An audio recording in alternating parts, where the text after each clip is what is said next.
She didn't mean to start a war. She just wanted to make him lose that smug smile. "Rich men don't know how to please a woman," she said. "You couldn't handle me." But the man she mocked wasn't just rich. He was a mafia boss. And when he leaned in and whispered, "Want to bet?" her whole life changed. The rooftop lounge in Manhattan smelled of expensive perfume and whiskey, soft jazz mixed with the steady rhythm of bass coming from the lower floor. Golden lights bounced off the glass walls, and the skyline glittered behind them like a reminder that this city never slept.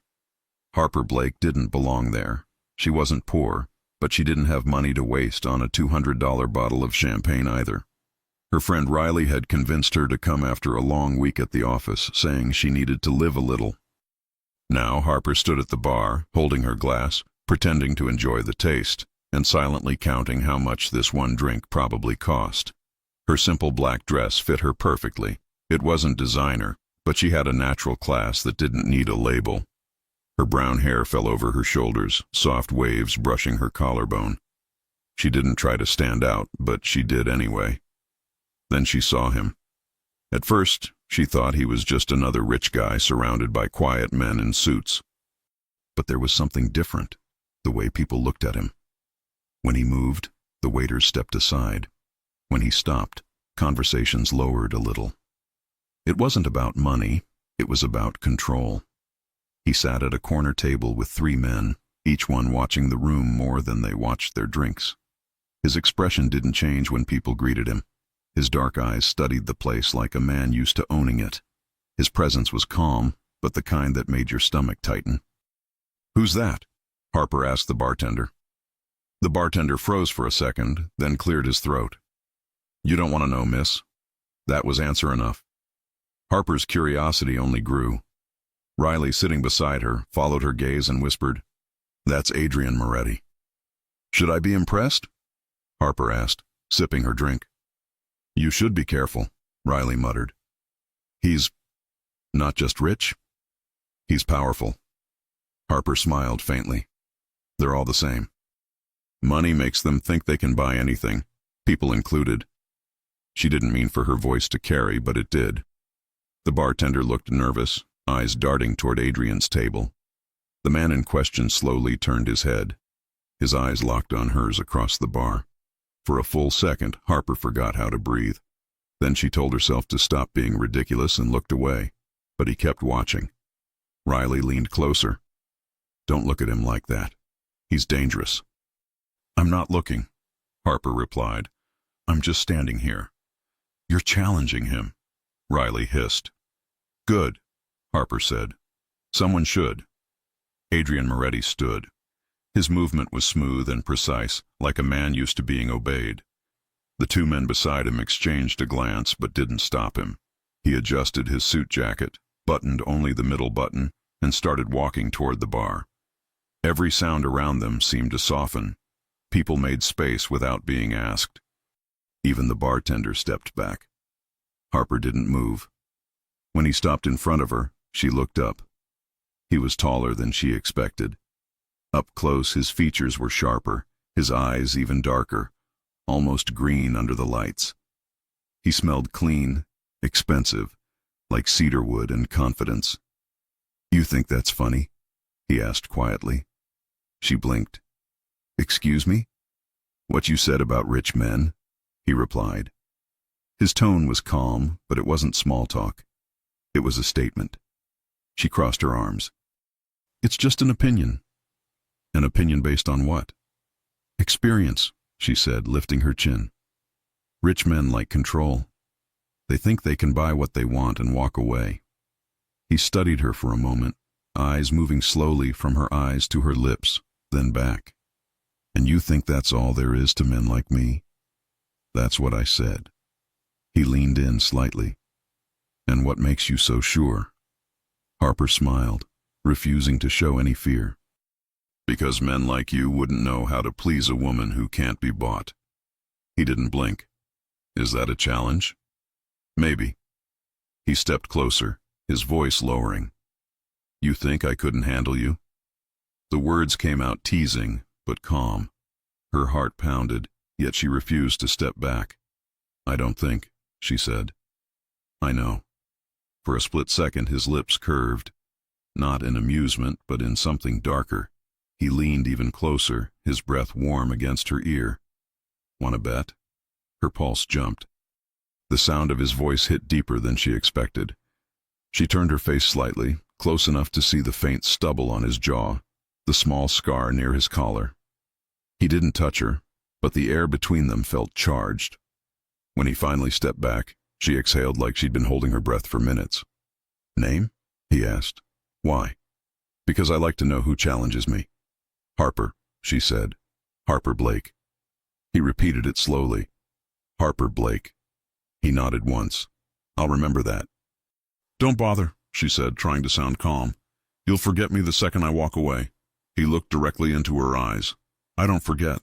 Riley grabbed Harper's arm, whispering, Please, let's go. Adrian turned slightly toward the bar and spoke to the bartender. Put her drinks on my tab. Harper frowned. You don't have to. I don't do charity, he said, voice low. I pay for what catches my attention. I'm not for sale. He smiled faintly. That's what makes you interesting. Before she could answer, Riley pulled her away.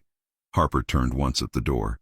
He was still watching, calm, patient, like a man who had already decided something. Outside, the night air hit her. The sound of traffic filled the street. She tried to laugh it off. What an ego. Riley shook her head. You're insane for talking to him like that. He's just another rich guy. Riley stopped walking. No, Harper. He's not. I've heard stories. People disappear when they cross him. Then it's a good thing I'm not planning to see him again, Harper said.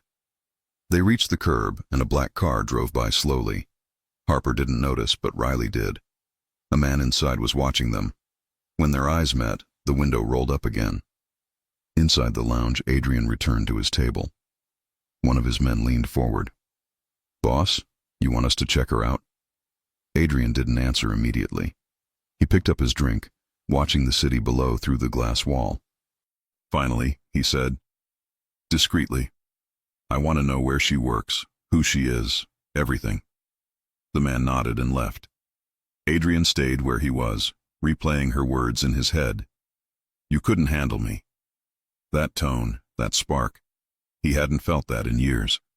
She wasn't scared of him, not like others were, and that, somehow, made her dangerous. He took another sip, calm but focused. If she thinks I can't handle her, he murmured, almost to himself, let's see how she handles my world. The black sedan followed Harper's car from a distance, blending into the traffic. Inside, the man in the passenger seat spoke softly into a headset. We have eyes on her, boss. Heading downtown. Good, Adrian's voice replied through the line. Don't get too close. I just want to know she gets home safe. There was a pause. Safe or watched? The driver asked quietly. Adrian's tone stayed the same. Both. Harper reached her small apartment 20 minutes later. She kicked off her shoes, sighed, and dropped her purse on the couch. Her reflection in the mirror showed a faint blush still on her cheeks. She didn't want to admit it, but something about that man had shaken her. The calm, the certainty, the way he looked at her like she wasn't just another person at the bar, but a target, or a temptation. She turned off the light and tried to sleep, but the last thing she saw before closing her eyes wasn't the skyline or the club. It was his face leaning close, voice whispering against her ear. Want to bet? The city outside never really quieted. In the shadows of the night, one black car stayed parked across the street from her building. The driver checked his phone, then looked up at the window light that had just turned off. Still watching? The passenger asked. The driver nodded. Boss said not to lose her. They sat in silence for a moment before the driver added, She has no idea who she just challenged. From his penthouse balcony across the river, Adrian Moretti stood looking out at the same skyline, his phone in hand, his thoughts already consumed by one name, Harper Blake. Harper woke up earlier than usual, not because of work and not because she had something important to do. She just couldn't stop replaying the night before. The way he walked toward her, the way he didn't raise his voice once, the way he said, "Wanna bet?" like a man who always won. She rolled her eyes at herself in the mirror. It was just a guy in a club, she muttered. A dangerous one. End of story. She showered, tied her hair up, and put on work clothes. Dark jeans, a fitted beige blouse, low heels. She worked in event logistics for a hotel group downtown. Nothing glamorous, nothing that screamed, "I spent the night teasing a mafia boss." By 8:15 a.m., she was locking her apartment door. That was when she saw it. A black SUV parked right in front of her building. Clean, tinted windows, the kind of car rich people use to move around the city without being noticed, or the kind of car people use to keep someone safe. The driver stepped out immediately, like he had been waiting for her. He wore a dark suit, earpiece, clean-cut hair. Professional. "Ms. Blake?" he asked. Harper tightened her grip on her bag. "Who's asking?" "I'm Caleb. Mr. Moretti sent me to drive you." She stared at him. "Drive me where?" He said, and I quote, "Wherever she needs to go." Her jaw clenched. "I didn't ask for a driver." "He knows," Caleb said, respectful but firm. He insisted. Of course he did. Harper looked around the street. People were walking to work. No one was paying attention. But she knew what this was. It wasn't a favor. It was a statement. Adrian Moretti was showing her he could reach into her normal life whenever he wanted. "No thank you," she said. "I can take the subway like I do every day." Caleb didn't move. "Mr. Moretti also said to tell you the city isn't always safe, especially after last night." That made her pause. "After last night?" "What?" she asked slowly. Caleb opened the back door of the SUV. "He just wants to make sure you get to work. That's all." She hated that part of her wanted to get in. She hated that another part of her was curious. How far would this man go? Was he really watching her? Was he testing her? She sighed. "Fine, but only to work." Caleb gave a small nod. "Yes, ma'am." She slid into the back seat. The inside smelled like leather and something light, not too strong. There was already a bottle of water in the holder and a small box with a croissant. She frowned. "Did he?" "Yes," Caleb said from the front. "He said you didn't eat much last night." "How does he even know that?" she muttered. "He notices things," the driver said, pulling into traffic. Harper looked out the window at the city passing by. New York always moved fast, but today she felt like she had been pulled into a different speed, like everything she did was being monitored. Her phone vibrated. Unknown number. She opened the message. "Adrian Moretti. Good morning, Harper." She stared at the screen, then typed, "Harper, you sent a car?" His reply came seconds later.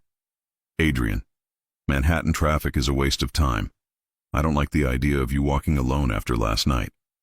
She typed faster. "Harper, after what exactly?" "I said one sentence in a bar." "Adrian, you said it to me." She rolled her eyes even though he couldn't see.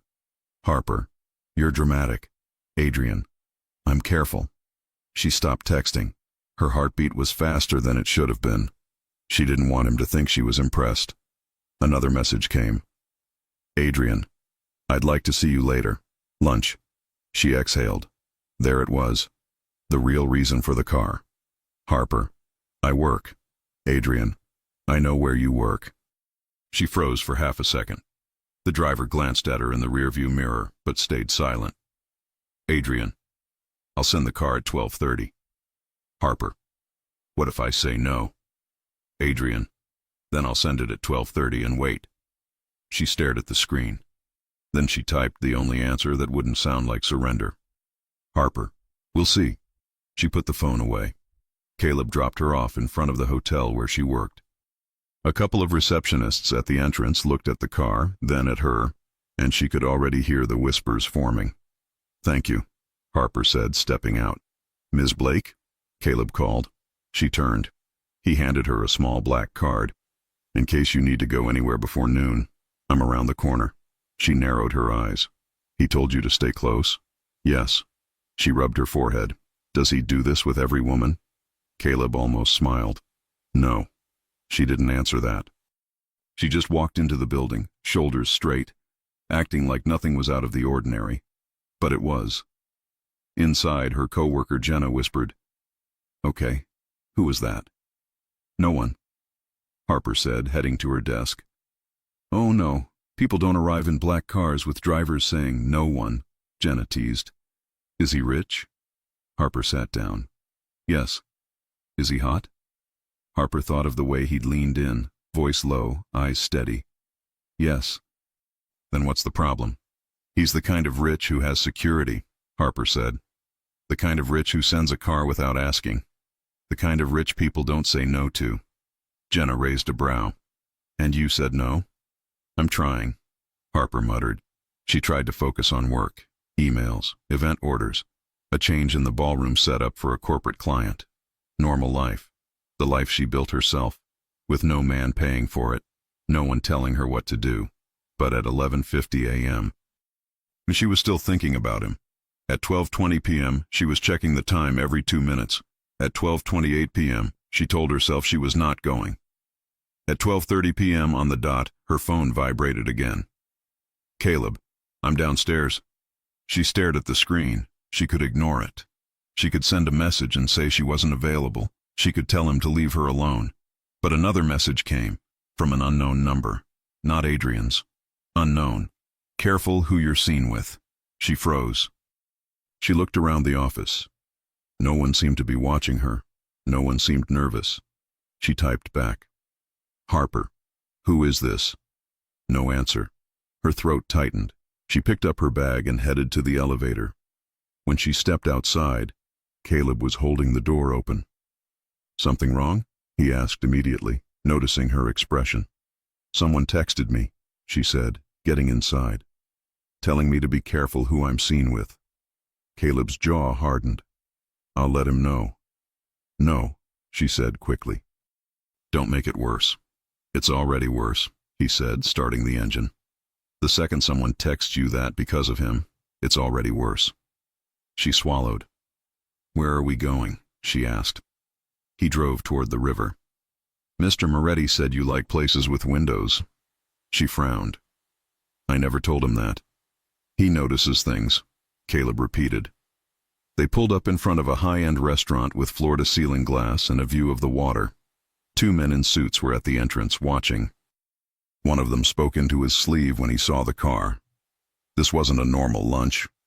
Caleb walked her in.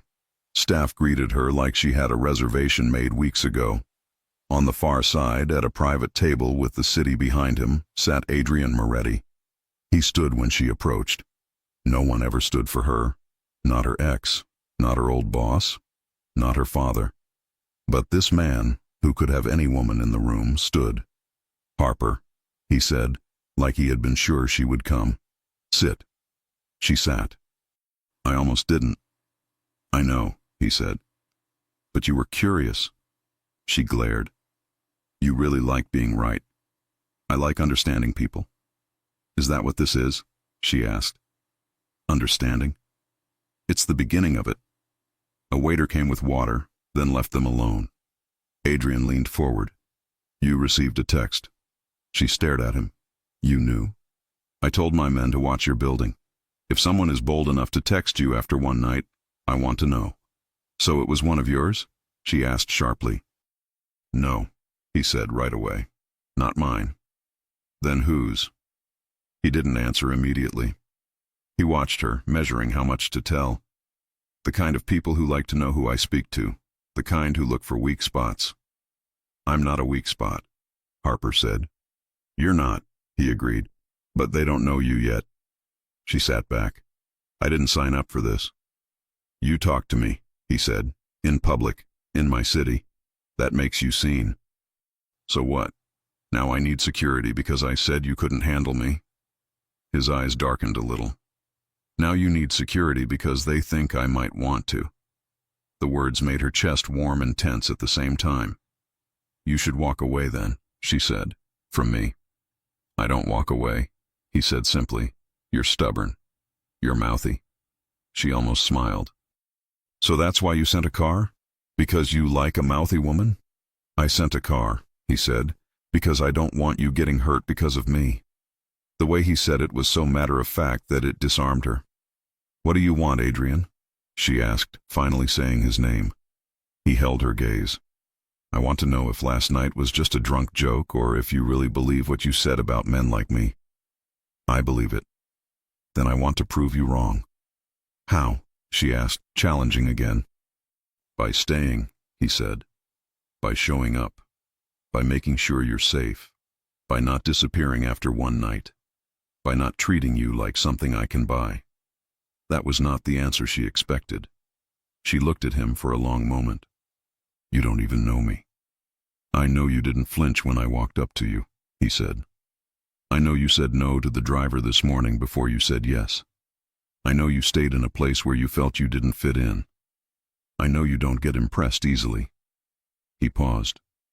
And I know someone texted you a warning and you still came. Her throat tightened. Because I won't let people scare me. That, he said, is exactly why they will try. A silent beat passed. Who are they, Adrian? He didn't lie. People who don't like me. People who want to cut into what's mine. People who look for pressure points. I keep my life clean. No wife, no girlfriend, no one to aim at. And now I am? She asked. You could be, he said, if we're not smart. She exhaled through her nose. So your solution is, what? Lock me in a tower? His mouth twitched. My solution is to make sure they know you're under my protection. That usually makes people think twice. Usually, she repeated. He nodded once. Usually. She looked out the window at the water, at the city moving like nothing was happening. She could walk away right now. She could tell him no and go back to her normal life. But someone had already texted her. Someone had already noticed her. And this man was the only one in the room acting like he could actually do something about it. She turned back to him. I'm not going to stop working. I'm not going to hide. I'm not asking you to, he said. I'm telling you I'll add security. I don't like being controlled. I don't control, he said. I protect. There's a thin line. Not with me. She studied him again. His eyes were steady. His posture was relaxed, but not lazy. He was in charge without raising his voice. There was a reason people were afraid of him. Fine, she said at last. For now. You can send the car. You can make sure I get home. But that's it. For now, he repeated. And I want your number. She hesitated. He tilted his head. You already have mine. She rolled her eyes. You're impossible. She gave him her number. He typed it in, then looked at her. And Harper? Yes? If anyone else texts you about me, he said, voice lower now. You tell me. Right away. Why? So you can threaten them. So I can make it stop. She held his stare. You really don't like being challenged. He smiled slowly, not wide, not soft, just confident. I like winning. She shook her head, but there was a trace of a smile at the corner of her mouth. He watched that too. When lunch ended, he didn't touch her. He didn't kiss her. He didn't push. He just stood, let her walk out first, and let everyone in the restaurant see that he was the one who brought her. Outside, Caleb was already waiting. Harper got in the car with a strange feeling in her chest, a mix of irritation, curiosity, and a very real sense that her life had just been pulled out of its normal path. As the car drove her back to work, her phone vibrated again. This time it was Adrian. Adrian, you did good. Harper, I didn't do anything. Adrian, you didn't run. She stared at that for a moment. Then she typed, Harper, I don't run. Remember that. His answer came fast. Adrian, good. Because from now on, some people will be watching you, and I prefer you close when that happens. She frowned. Harper, what people? This time, his answer took longer. Adrian, I'll tell you tonight. Harper, tonight? Adrian, yes, I'm not done proving you wrong. She locked her phone and leaned back in the seat.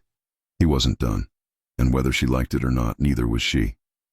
Because someone out there had already noticed Adrian Moretti talking to a woman who wasn't part of his world, and they were already deciding how to use that. And Adrian knew it. That was why, across the city, he was already telling his right-hand man, find out who texted her, and make it very clear she's under me now. The man nodded. You want it quiet? For now? Adrian said. I don't want to scare her off. The man raised an eyebrow. You care if she leaves? Adrian looked toward the window, where the city kept moving. She said I couldn't handle her, he said simply. I intend to show her I can. And that was the moment the game stopped being a game. It became personal. And personal, in Adrian Moretti's world, always meant dangerous. The day after the lunch with Adrian Moretti, Harper's phone wouldn't stop buzzing. Calls from unknown numbers, messages she didn't open. Every time she looked at the screen, she wondered if one of them would be him or someone else. By the second day, she decided she needed space. She needed to breathe without feeling watched. But that feeling didn't go away. When she left her apartment for work that morning, the same black SUV was parked near the curb. Caleb nodded politely from inside. She didn't get angry anymore. She didn't wave either. She just walked past it, pretending it wasn't there. Inside the hotel, she tried to lose herself in normal tasks, confirming catering orders, updating client spreadsheets, checking flower arrangements, but normal life didn't feel normal anymore. At noon, her phone vibrated again. It wasn't Adrian. It was another unknown number. Unknown. You shouldn't have had lunch with him. Unknown. You don't know what he is. Her chest tightened. The same cold feeling as before. She typed fast. Harper. Who is this? Unknown. Someone trying to keep you alive. She stared at the screen. The message disappeared as if deleted from the other side. Her hands shook a little. She wasn't someone who panicked easily. But this wasn't a random joke. Whoever it was knew about her and Adrian. That lunch had been private. How did anyone know? She called Caleb. He answered before the first ring ended. Ms. Blake? Someone texted me again, she said quietly. Same as last time. Where are you? At work. Why? Stay inside, he said. Don't leave the building. Caleb, it's the middle of the day. I'll tell Mr. Moretti. He'll call you. Before she could argue, he hung up. 2 minutes later, her phone rang again. Adrian. She hesitated, then answered. Harper. The sound of his voice was steady, like nothing could shake him. What's happening? She asked. You got another message? Yes. Forward it. She did. He didn't speak for several seconds. She could hear movement behind him, papers, footsteps, a door closing. I'm sending someone to get you, he said. No. Adrian, I'm working. Harper, I'm fine. His voice dropped an octave. You're not fine. Someone knows your number, someone who shouldn't. You're leaving now. I'm not asking, he said. The call ended. She stared at her phone. Then she saw Caleb appear through the glass lobby doors. He looked tense. That told her everything. He opened the car door as she reached the curb. We're going to Mr. Moretti's office. His office? Caleb nodded. He wants you where it's safe. She crossed her arms. You people really like that word. It's not a word, he said. It's a condition. She sighed, got in the car, and stayed silent the entire ride. The building was tall, modern, made of steel and glass. Inside, everything was quiet. The elevator ride felt endless. When the doors opened, she saw him standing by a window with the skyline behind him. No guards in sight this time, just him. Black shirt, sleeves rolled to his forearms, phone in hand, jaw tight. He turned when she entered. You shouldn't have ignored my calls, he said calmly. I was working, she said. And now you're here. She looked around. The office was big but simple. Dark wood, clean lines, a small espresso machine in the corner. No art, no color, just control. You didn't have to drag me here, she said. I could have handled a few texts. They're not random, he said. They came from a number linked to an encrypted device. Whoever sent them knows how to stay invisible. That's comforting, she said dryly. He walked closer. I'm not trying to scare you. I just want you to understand what happens when people get curious about me. You mean dangerous. He didn't deny it. Sometimes, yes. So this is my fault? She asked, arms folded. No, he said. It's mine. I should have known someone would see us. You mean someone from your world? He nodded once. You're smart. Then tell me what your world is, Adrian. Because right now it looks like an office and a few men in suits, but somehow people think I'm in danger just for talking to you. He looked at her for a moment before answering. My family has business interests across the city. Construction, shipping, security, the kind that draws attention, and enemies. And those enemies text women you have lunch with? When they think those women matter. I don't matter, she said. He stepped closer. You do now. Her chest tightened again, not from fear this time. He turned to his desk and picked up a folder. Sit. She did, mostly to prove she wasn't scared. He opened the folder and showed her a few printed photos, her building, her office, her walking on the street 2 nights ago. Her stomach dropped. Where did you get those? From my people, he said. They found them online this morning. Online? She repeated. He nodded. Private forum. Someone posted them with a note that said, "The new weakness." Her voice broke a little. Weakness? Me? He said quietly. They think you're mine. I'm not, she said immediately. I know that, he said. But they don't, and that makes you a target. She looked at the photos again, then at him. So what do I do? You stay close to me. She laughed once, short and sharp. You can't be serious. I am. I have a job, Adrian. I have a life. I can't just hide in your office. He nodded. Then we'll make it look different. How? You'll stay where I can reach you fast. At least until I know who's behind this. She shook her head. You don't get to decide that. I do, he said simply. If you stay alone, they'll keep watching. If you stay with me, they'll back off. And if they don't, then I'll handle it. She stood. You can't solve everything with money and threats. His eyes locked on hers. I never said I use money. That silence lasted too long. She finally said, You think I'm some helpless girl? I think you're brave enough to act like you're not scared, he said. But scared or not, they'll still come closer. She looked at him, realizing how calm he was. He wasn't guessing. He was used to this, used to people threatening him, used to reacting, and somehow that scared her more than anything. Why do you even care? She asked quietly. He didn't hesitate. Because you challenged me, because you didn't look away. Because you don't belong in this mess, and now you are. He stepped closer again, slow but steady. And because I don't let people touch what's mine. Her pulse jumped. I'm not yours. He smiled slightly. Then prove me wrong. She opened her mouth to argue, but he reached out, not to grab her, but to hand her something, a small phone. Private line, only me, Caleb, and my right hand Marco have this number. If anything feels wrong, you call. She stared at it, then took it. You have a solution for everything, don't you? I have reasons to. She looked down at the phone, then back up. What happened to the last person who got dragged into your world? He didn't blink. She didn't listen. The answer was short, cold, and effective. She didn't ask more. Finally, she exhaled. I'll stay, for now. His shoulders relaxed slightly. Good. But not because you said so, she added. Because I don't want to get killed over a stupid bet. He almost smiled. It's not stupid anymore. She shook her head. You're unbelievable. I get that a lot. She walked toward the door, then turned back. Adrian? He looked up. You said people disappear. How many?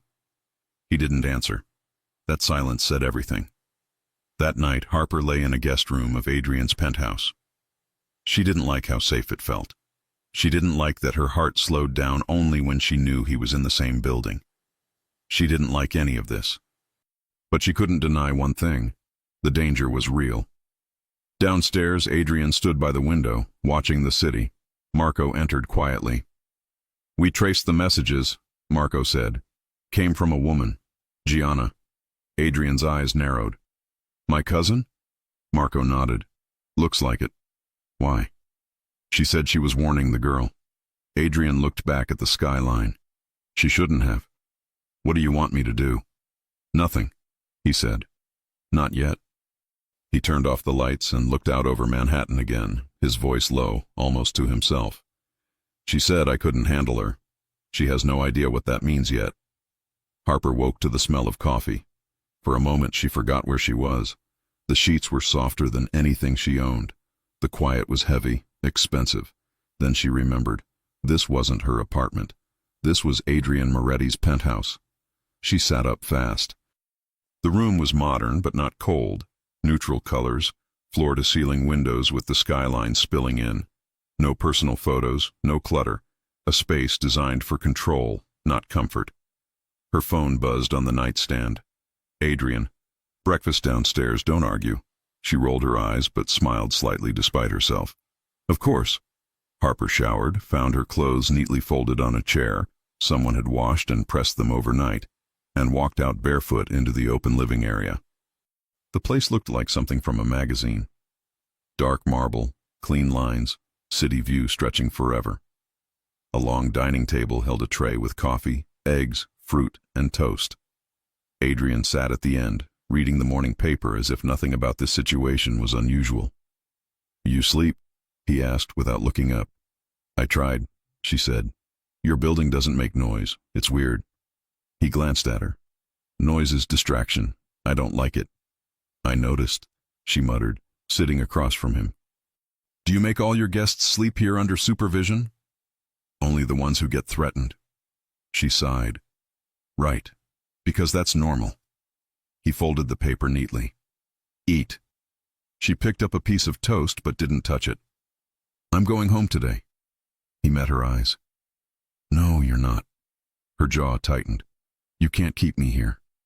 I'm not keeping you. I'm keeping you alive. I told you yesterday. And I told you someone posted your photos online. He interrupted. That doesn't disappear overnight. She leaned back in her chair. You sound like you're used to locking people up. I'm used to losing people, he said simply. That's worse. The room went quiet. She looked down at the coffee. His words weren't a threat. They were a truth. A small, tired truth. Finally she asked, do you ever get tired of being in control? He watched her for a moment. Control keeps me alive. It keeps everyone around me alive. That's not an answer. He smiled faintly. You don't stop. Only when I get one, she said. He nodded once, almost amused. Eat, Harper. She sighed and finally picked up a fork. You really don't know how to ask nicely, do you? I don't need to, he said. People usually listen. Well, I'm not people. I know. That small admission made her pause. Later that morning, Caleb arrived with a tablet and 2 phones. He placed them on the counter. One for work, he said, pointing to the first. One for private calls, both encrypted. Harper crossed her arms. You're kidding. Standard procedure, Adrian said from behind her. I'm not in your operation. You are now. I didn't agree to this.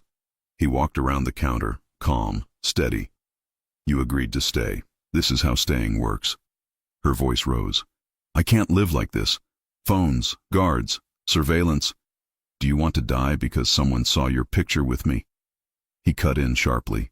She stopped talking. His tone wasn't angry. It was factual. Cold. Caleb looked uncomfortable. I'll wait by the door, he said quietly, and left the room. Harper took a breath. You think that tone helps? No, Adrian said, but it's the only one that works. She turned away, staring out the window. You think fear is the only way people listen? He stepped closer, voice lower now. You think pushing back will make the world less dangerous? She turned around to face him. I think you like pretending you can control it. They stood close now, close enough that she could see the flecks of green in his eyes. His voice softened. Maybe. But pretending keeps you breathing. Her throat tightened. You really believe that? I know it. The afternoon stretched long. Adrian left for meetings, but guards rotated near the hallway. Harper hated how quiet it was. She walked from window to window, tracing the skyline, trying to imagine how many people feared the man whose apartment she was standing in. At one point, she found a door slightly open. A small room with shelves, not books, but files. Organized, labeled. Inside, a wall of photos and notes. She stepped closer. Names, faces, maps of the city. One section was marked with red string connecting photos. Rival groups, shipping docks, police names. At the center, one name stood out, Morgan and Co. Underneath, a single note, looking for leverage. She froze. That phrase again.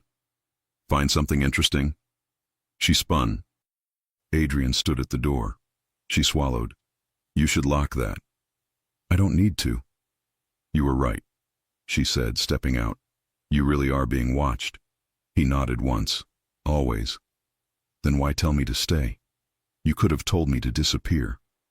I could have, he said, but I don't want to. Why? Because you walked into that bar and looked at me like I was just a man, not a name. Because you didn't flinch when people told you to. She shook her head. That's a terrible reason to risk someone's life. He smiled faintly. It's honest. She walked past him toward the living room. You don't know what honest looks like. You live surrounded by lies. He followed her. You think you know my world? No, she said, but I know what power does to people. He stopped her with one quiet line. Then why are you still here? That hit harder than he meant it to. She didn't answer. Because she didn't know. Because part of her wanted to walk out. Because another part couldn't. He moved closer, slow enough for her to stop him if she wanted. She didn't. I don't want you afraid, he said softly. I want you safe. She looked up at him. That's not the same thing. I know, he said. Their eyes locked. Neither moved for a moment. Then he reached out and brushed a strand of hair behind her ear. It wasn't forceful, just precise, like everything he did. You're impossible, she whispered. So are you, he said. That's why this works. That night, Harper sat on the balcony, wrapped in a blanket. The city lights shimmered below. She didn't feel trapped, but she didn't feel free either. Somewhere in between, a space she hadn't known existed. The sliding door opened quietly. Adrian stepped out, no jacket, sleeves rolled again. You shouldn't sit out here alone, he said. I'm surrounded by guards. I meant emotionally, he said, then smirked when she shot him a look. That was a joke. Wow, you actually make those. Sometimes. He stood beside her, leaning on the railing. The wind carried the faint scent of his cologne. He didn't speak for a long time. Finally, she said, You said you don't have anyone close because it makes you weak. I said it makes me vulnerable, not weak. Same thing, not to me. She turned to face him. So what happens now? He looked at her, serious again. Now, you stay here until I clear your name from that list. And if you can't, I always can. And if you're wrong? He leaned in slightly. Then I'll be the last mistake I ever make. Their eyes met. The distance between them small. Too small. For the first time, Harper didn't look away. The next morning, she woke to voices downstairs. Adrian was talking to Marco. The car was hit last night, Marco was saying. Someone left a note. She talks too much.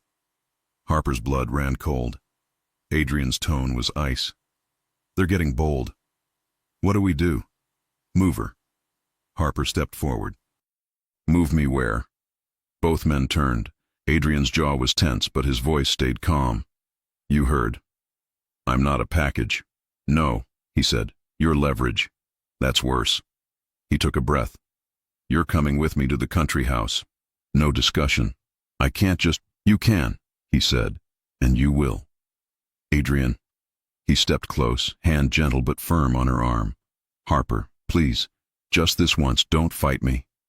It was the first time he said please. That single word ended the argument. Hours later, the car moved through the dark, away from the city lights. Harper looked out the window at the skyline fading behind them. Adrian sat beside her, silent, hand resting loosely near hers. For once, silence didn't feel like control.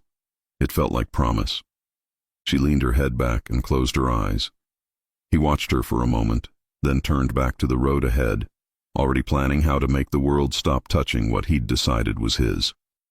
And as the car disappeared into the night, the city stayed awake, whispering about the woman who had made Adrian Moretti break his own rules. The country house was nothing like Harper expected. She thought it would be a cold fortress in the middle of nowhere. Instead, it was a wide, modern property with large windows, stone walls, and a big open living room that faced a line of tall trees. No neighbors in sight. No city noise. Only the sound of wind and, somewhere far, a road. It was quiet. Too quiet. Caleb parked in front. 2 other cars were already there. Men in plain clothes were stationed near the entrance, alert but relaxed. This wasn't a random hiding spot. This was a place Adrian had used before. He got out first and looked around, checking everything like a man who never stopped assessing danger. "Inside," he said. Harper stepped out of the car, wrapping her arms around herself. "You know, this feels a lot like kidnapping." "You got in the car," he said. "Kidnapping is messier." She snorted. "Comforting." He led her in. The inside was warm. Wood floors, beige sofas, a big kitchen with an island. Still no family pictures. Still no signs that this man ever lived with anyone. Everything was functional. "Is this where you bring women?" she asked bluntly. "No," he said. "This is where I bring people I need to keep alive." "So it's worse?" He almost smiled. "Depends on how you look at it." She dropped her bag on the couch. "How long?" "Until I find out who left that note." "You already know," she said. "You had names on that board. You know who wants to make noise." He watched her. Knowing and proving are different things. She sat, tired. "I still think this is overreacting." He stepped closer, hands in his pockets. "They slashed a car with my plate. They left a message about you. That's not overreacting." She looked up at him. "You always live like this?" "Yes." "Doesn't it get old?" "Yes," he said again. "But it's better than the alternative." She leaned back. "Which is?" "Body bags." She went quiet. He softened his tone. "Harper, I know you don't like being told what to do, but this isn't me trying to own you. This is me trying to make sure you don't get hurt because of me. You keep saying that. Because it's true." She looked around. "So, do I get a room, or am I sleeping on the couch like a hostage?" "You get a room," he said. "Second floor, across from mine." She raised an eyebrow. "Convenient." He held her stare. "It is." She rolled her eyes. "Fine." The first day was strange. She explored the house. There was a gym, an office, a guest room, and a long hallway with locked doors. Outside, a deck and a place for outdoor dinners. Whoever designed it wanted privacy, but not discomfort. From the back porch, she could see 2 more men posted near the tree line. She turned to Adrian, who was on the phone near the window. "Do they sleep?" she asked. He ended the call. "In shifts." "Because of me?" "Because of me," he corrected. "You're just the reason I increased the number." She blew air out of her cheeks. "You know, some women get flowers. You got armed security." "How romantic." "It is in my world." She laughed despite herself. In the afternoon, they finally stopped orbiting each other and actually talked. He was in the kitchen, sleeves rolled, making coffee himself. No staff, no butler, just him. That alone surprised her. "You cook too?" she asked. "I can," he said. "I don't like depending on people." "You don't like trusting people?" "That too." She hopped onto the counter. "So what do you do all day? Threaten people over the phone?" He gave her a look but answered. "I manage properties. I run shipping. I sit through boring meetings with men who pretend they're clean." "And the other part?" "What other part?" "The part people whisper about." He handed her a mug. "I deal with people who try to take what's mine." "You keep saying, 'What's mine?'" she said. "You realize I'm not yours." He leaned on the counter, close now. "Right now you're in my house, under my protection, using my security, drinking my coffee. So yeah, you're kind of mine." She narrowed her eyes. "You're twisting it." "I'm stating it." She sipped the coffee. It was strong. You weren't joking in the club, were you? About what? When you said, "Wanna bet?" He held her gaze. No. What are you trying to prove, Adrian? That rich men can please a woman? That rich men can protect one, he said, and that not all of us are empty. She went quiet. Then she asked, "Why did your cousin text me?" That actually made him pause. "You found out," he said. "You already knew I would." He nodded. "Gianna worries too much. She said she wanted to keep me alive. She saw your photo online and connected the dots. She grew up in this life. She saw what happens to women when someone like me cares. And she thought warning you would make you walk away. It didn't." "I know," he said. "That's why I didn't yell at her." So she was trying to help. Her way. Harper studied him. "You have people who care. I have people who owe. That's not the same." He looked at her for a long second. "No, it's not." That night, dinner was quiet. Caleb and Marco ate in the kitchen, Harper and Adrian at the table. She noticed he always sat where he could see the door. He always checked his phone every few minutes. He always listened when a car passed outside. "Do you ever relax?" she asked. "I'm relaxed," he said. "This is you relaxed?" "Yes." She shook her head. "That's sad."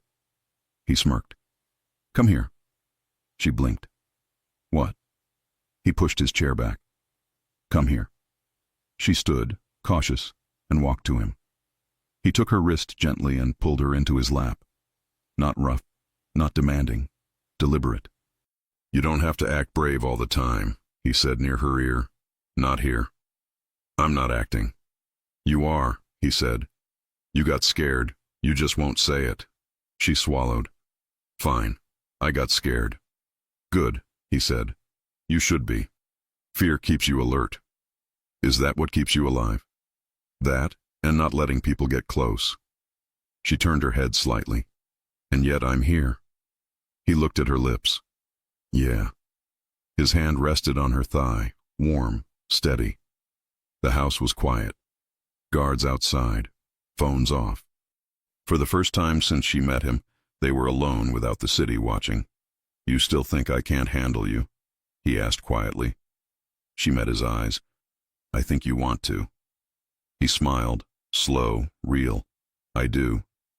He kissed her, not rushed, not hungry, controlled, like everything else he did. But it was honest. His hand moved to her jaw, his thumb brushing her cheek. She parted her lips and he deepened the kiss, pulling her closer, like he'd been holding back for too long. Her fingers curled into his shirt. He tasted like coffee and mint. His other hand slid to her lower back, keeping her steady on his lap. When he pulled back, his breathing was heavier. He looked at her like she was the only person in the house. "You good?" he asked. "Yes." "You want to stop?" She shook her head. "No." He kissed her again, slower. His restraint was obvious.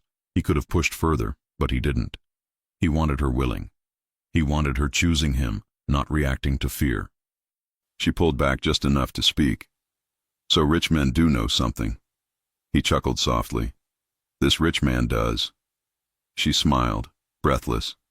"Don't get cocky." "Too late." She laughed, then rested her forehead on his shoulder for a second. Being close to him felt safe.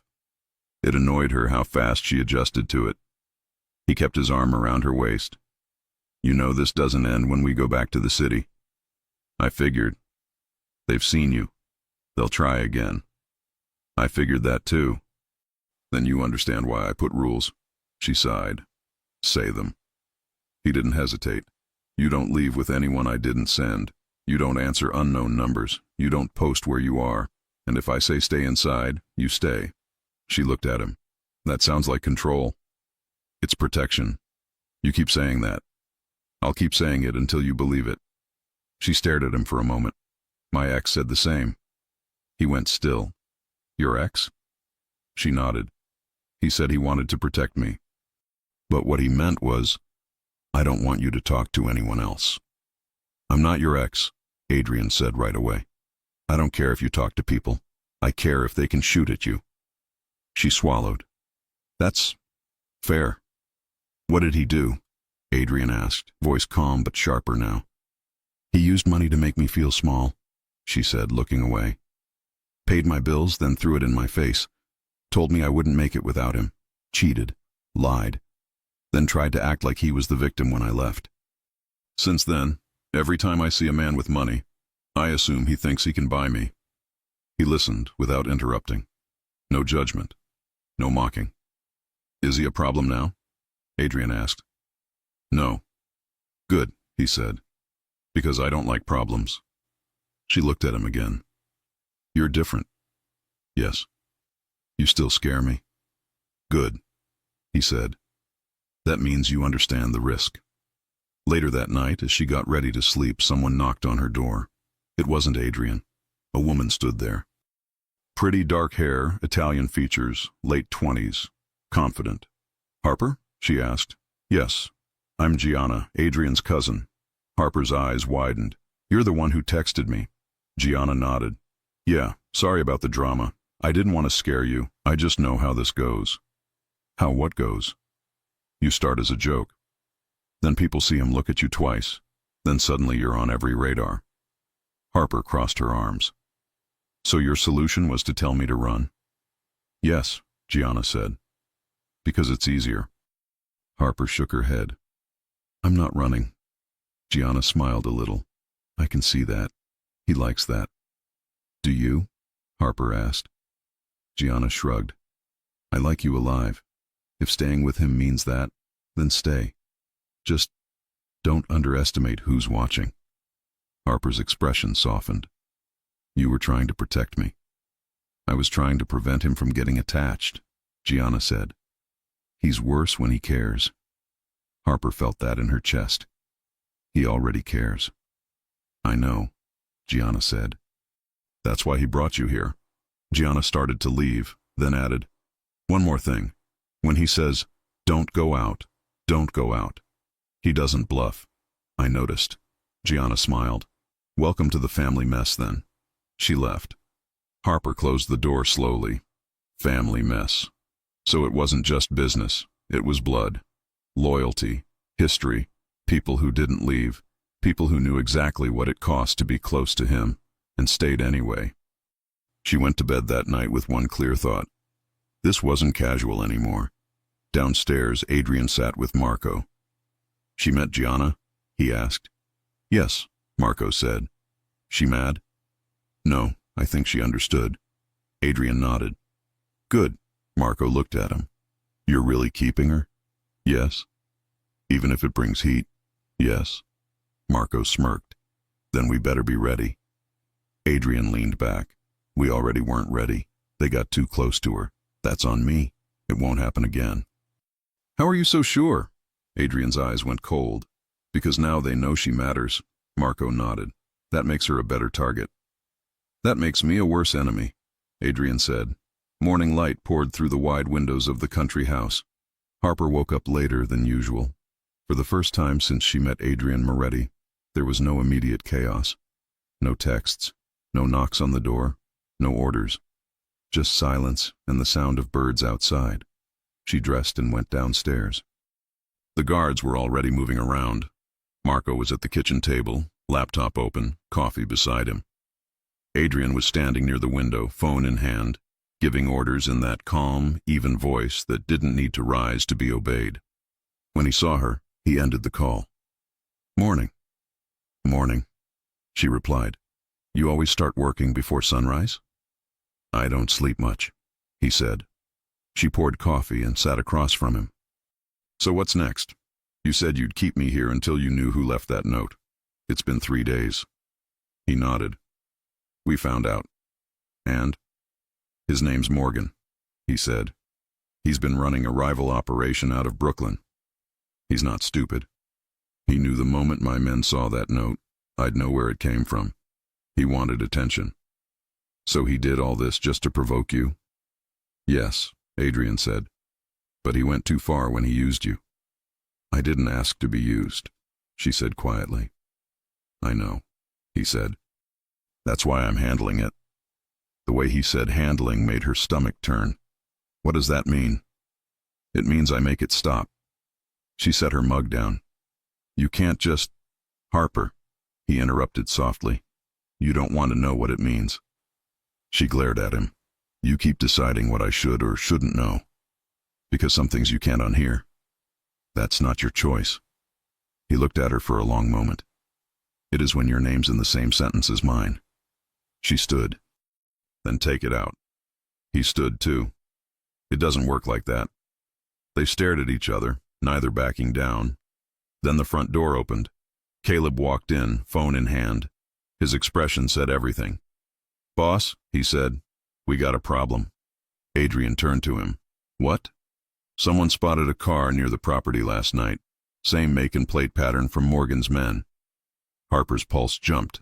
They followed us here? Caleb nodded. Looks like it. Adrian's calm didn't break, but the air around him shifted. Get extra men around the perimeter. Double the rotation. Yes, sir. Caleb walked out again. Harper crossed her arms. So much for being safe. Adrian looked at her. You are safe. I'm here. That's not the same thing. It's better, he said. She let out a breath. You don't even hear yourself. I do, he said. And I mean every word. He walked closer, lowering his voice. They're not after you because of who you are. They're after you because of me, because they think you make me weaker. Do you? She asked. No, he said. You make me focused. She wanted to say something smart, something to break the tension, but she couldn't. His eyes were steady, cold, and yet she saw something behind them that scared her more than his threats. Honesty. Fine, she said. Do whatever you need to do. Just don't tell me. He stepped closer, close enough that she felt the warmth of his breath. If I don't tell you, you'll hate me later. Maybe, she said, but I'll sleep better not knowing. He smiled faintly. That's fair. By afternoon, the house was busier. Men came and went, cars moved up the long driveway, and radios buzzed with short-coded phrases. Harper stayed out of the way. She sat on the porch steps, watching the guards. The calm country air didn't fit the tension inside her chest. Gianna came out and handed her a bottle of water. You look like you're thinking too much, Gianna said. Because I am. About him? Harper nodded. About all of this. I keep wondering how I ended up here. I said one sentence in a club and now I'm under guard. Gianna sat beside her. That's how it works. One sentence is enough with him. Why? Because he's not used to being told no, Gianna said. He's used to silence. You talked back. That's not a crime. In our world it's rare, Gianna said. And dangerous. But he likes dangerous. Harper sighed. I think he likes control more. Gianna smiled slightly. They're the same thing for him. They sat in silence for a while. Then Gianna said quietly, he's not just fighting Morgan for territory. Morgan wants him humiliated. And right now, you're the easiest way to do it. Harper turned. How do you know that? Because I read the same files he does, Gianna said. Morgan doesn't care about money. He wants to prove Adrian can't protect what's his. And I'm the proof. Gianna didn't deny it. Does he know that? Harper asked. Gianna looked toward the house. Oh, he knows. He just doesn't care. That night, Harper couldn't sleep. Every small noise made her tense. She got up and went downstairs. Adrian was still awake, sitting on the couch, phone beside him, drink in hand.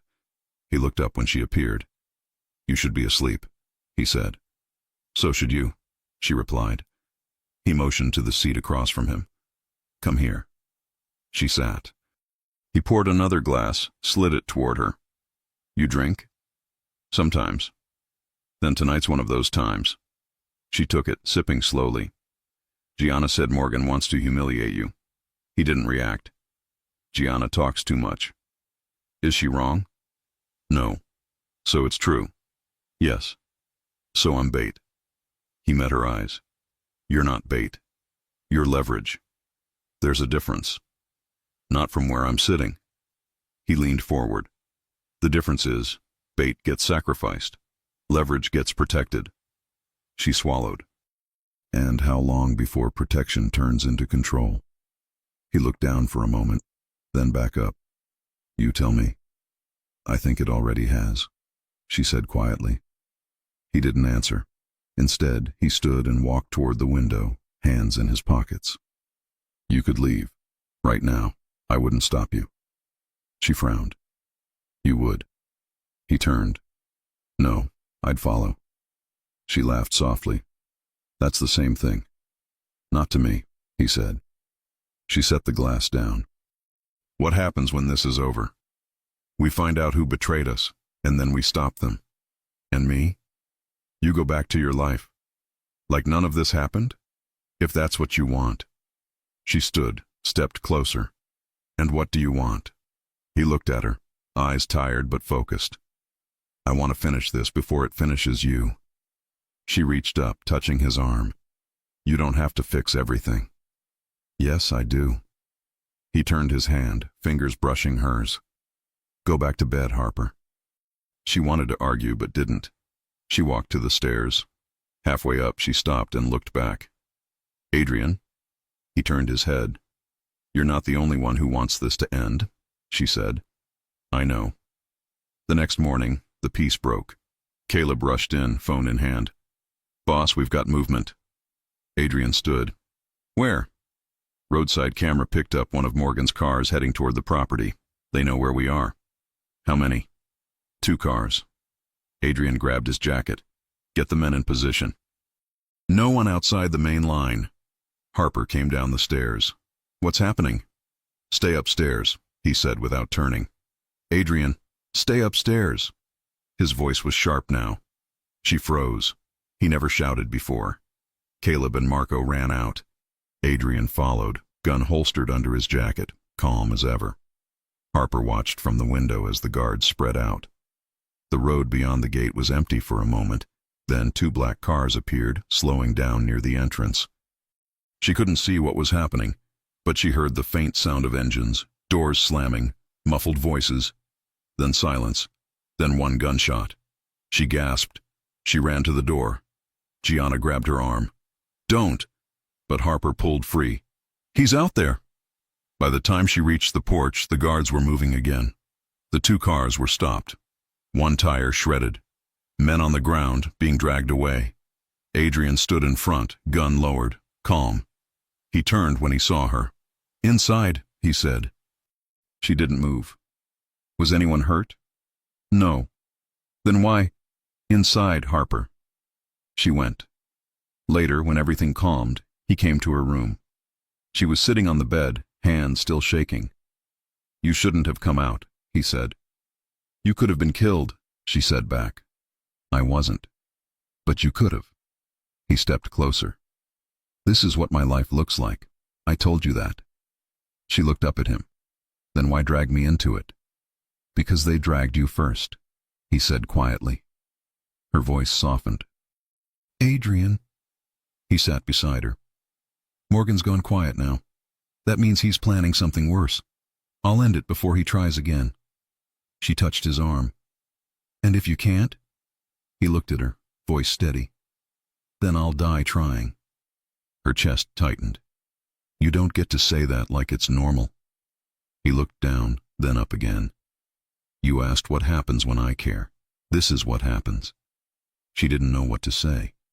She just leaned into him, and this time he didn't move away. His hand rested on her back, slow, steady, like an anchor. They sat in silence.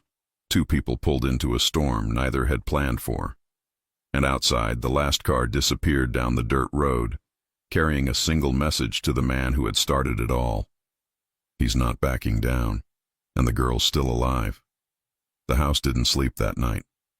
Guards rotated every hour, headlights cut across the gravel road, and every creak of the floor sounded louder than it should have.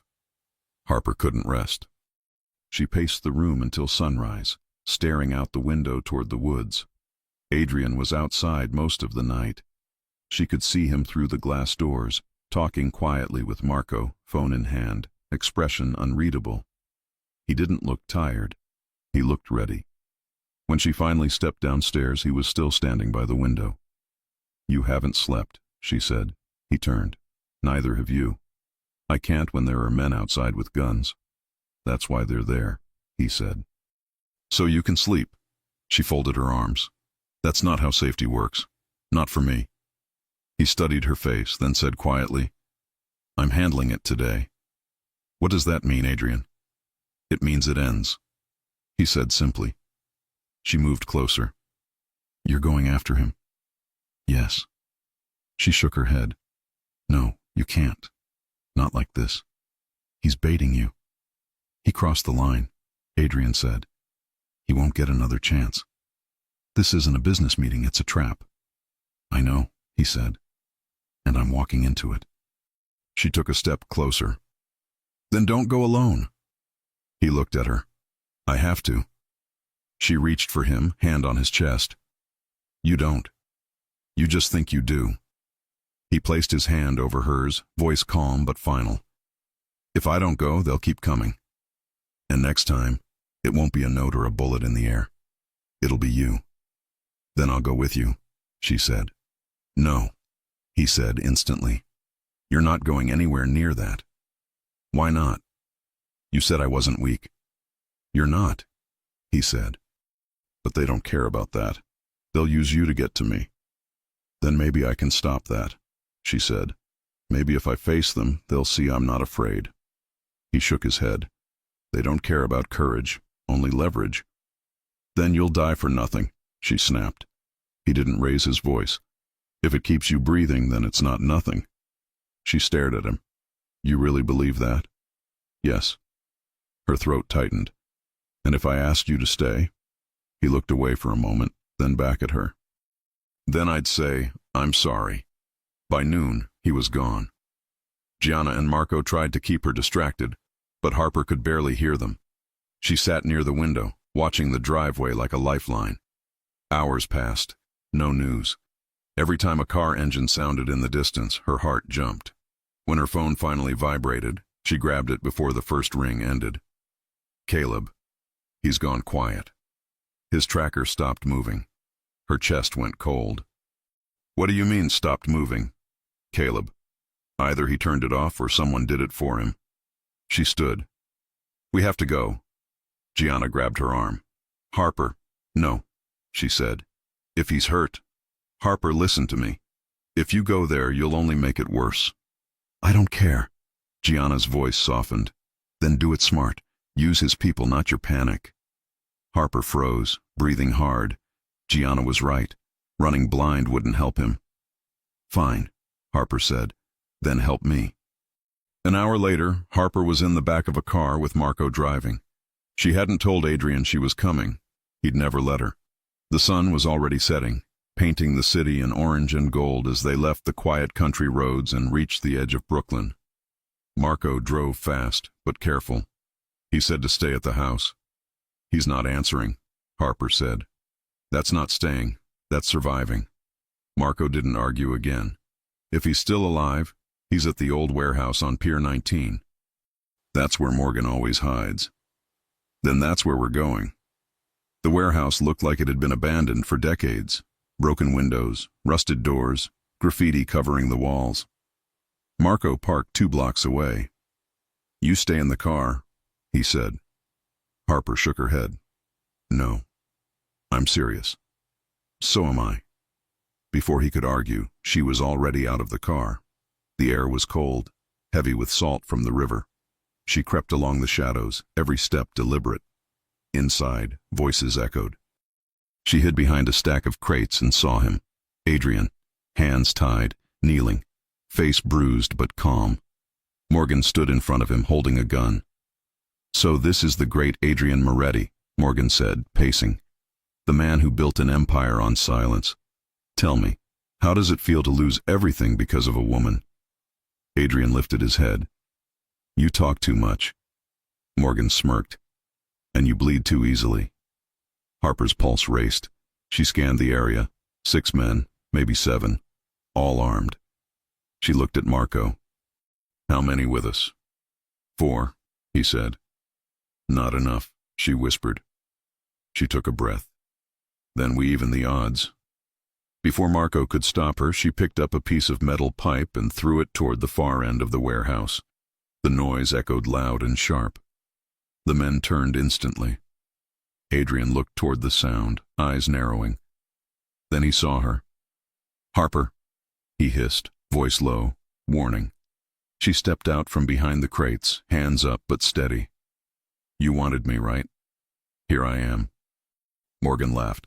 Well, the famous Harper Blake. The weakness." Adrian's jaw tightened. "Don't touch her." "Why not?" Morgan said. "You brought her into your mess. She deserves to see how this ends." He raised his gun, and before Harper could think, Marco's men opened fire from the back entrance. Chaos erupted. Harper ducked behind a metal beam, heart hammering. Shots echoed. Dust fell from the ceiling. She saw Adrian roll to the side, grab a gun from one of the fallen men, and fire back with precision. Calm, efficient, terrifying. When it was over, the warehouse was filled with silence again. Morgan lay on the ground, wounded but alive. Adrian walked toward him, gun still raised. "Finish it," Morgan spat. "You know you want to." Adrian stood over him, breathing hard, blood on his face. "You made a mistake," he said. "You went after something I care about." Morgan sneered. "That's what gets you killed, Moretti. Caring." Adrian pressed the gun to his chest. "No, that's what keeps me human." He pulled the trigger once. Then it was over. He turned around, searching for her. She was standing near the doorway, hands shaking, eyes wide. He dropped the gun, crossed the distance in 3 strides, and pulled her into his arms. "You shouldn't have come," he said into her hair. His voice cracked for the first time since she met him. "You could have been killed." "I couldn't stay and wait," she said, voice trembling. "I thought you were—" "I'm fine," he said. "You're safe. That's all that matters." She pulled back, eyes wet. "You're bleeding." He looked down. "It's not mine." "Adrian." He cupped her face in his hands. "You said I couldn't handle you." "I was wrong," she whispered. He smiled, tired but real. "I told you." She shook her head, laughing through tears. "You're impossible." "Always." He leaned down and kissed her, deep and certain, right there between broken walls and falling dust. The world outside didn't matter. The noise, the fear, the blood, none of it. Just them. Hours later, they were back at the house. Harper sat on the couch while Gianna cleaned a small cut on her arm. Adrian stood by the window again, watching the night. "You're not going to say it, are you?" Harper asked quietly. He turned. "Say what?" "That you were scared." He didn't answer right away. Then softly, "Terrified." She smiled. "Good. Then we're even." He walked over, sat beside her, and took her hand. "You shouldn't have come." "You're welcome," she said. He laughed once. "You'll never make my life easy." "Would you really want easy?" she asked. "No," he said honestly. "Not anymore." He leaned forward, resting his forehead against hers. "Stay." She looked at him, searching his face. "You sure? Because being with me paints a bigger target on your back." He smiled faintly. "Then they'll have to get through me first." Her eyes softened. "You don't have to prove anything anymore." He kissed her forehead. "I already did." Weeks later, the city was quiet again. Morgan's men were gone, his business scattered. Adrian kept his word. No one touched Harper again. They walked together through a small park one evening, the skyline glowing in the distance. No bodyguards nearby this time, just space. "You ever think about that night in the club?" she asked. "Every day." "You still think it was a bet?" "It was," he said. "I bet I could handle you." "And?" He stopped, turned to her, eyes warm but still sharp. "I won." She smiled. "Maybe." He brushed a strand of hair behind her ear. "No, maybe." She laughed softly. "You're still arrogant. And you're still mouthy." She leaned in and kissed him. "Guess that's why it works." He nodded. "It is." They kept walking, her hand in his, the city lights reflecting in the river. No guards, no threats. Just peace, the kind both of them had forgotten how to want. And as they disappeared into the quiet streets, one truth lingered between them. She had challenged him, and he had proved it. Not with power, not with fear, but by protecting her heart like it was the only thing in his world that couldn't be bought. If you enjoy stories like this, take a moment to subscribe to the channel. That's how I'll know you truly liked it. Even if you're watching on your TV, grab a second to join this family of fans who love emotional and heartfelt stories. Your support means everything, and it helps us bring you even more tales like this one.